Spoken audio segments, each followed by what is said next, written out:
BetterBot continues to be very transparent and open with its performance and its data. What metrics do you measure to ensure that BetterBot is delivering a superior user experience? Well, obviously, there has to be an end result from our product.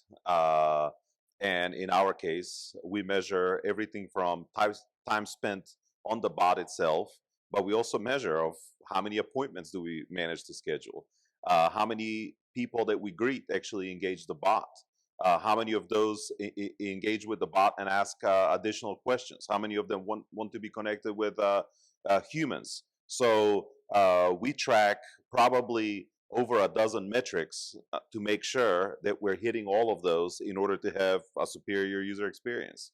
Yeah, honestly, from the very first conversation to the very first lead to the very first appointment, at least, we have been extraordinarily metrics driven, and you can do that. It's really cool because a bot actually shows you where you started, where you went, where you went.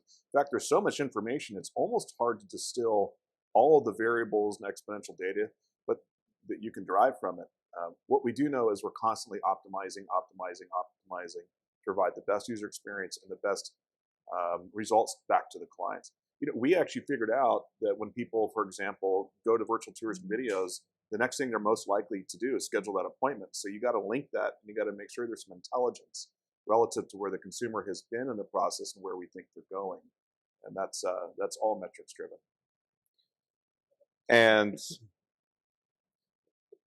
our design philosophy was influenced a lot by what's happening in society. What we're seeing is an increased dependence on technology. So that means people are spending more and more time with technology and not enough time with other people. So we wanted to make sure one thing that was really dear to us was, how do we cut down the time that people spend on technology? How do you make technology more efficient? So we had to look at, what do people use to interface with technology?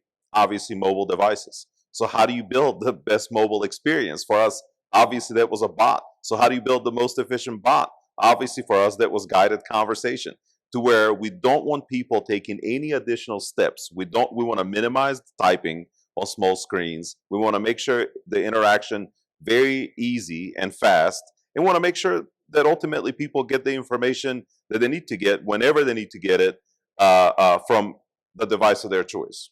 I always say that technology is kind of, you're dead on. It's funny because you use technology to solve technology, to have less dependence on technology. But what I equate with all of this is technology has created such an opportunity for consumers to find your properties and communities.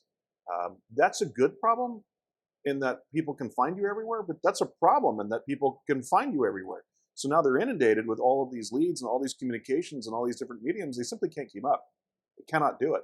So let's use technology to help solve a problem that technology kind of created in the first place. And that's where the bot automation technology comes into play.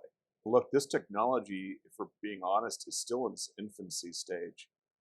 This isn't something we're building just to solve a problem for this year. This is something that will be evolving for decades, all this automation technology. So when these new technologies or user experiences come to pass, we will be implementing all of those.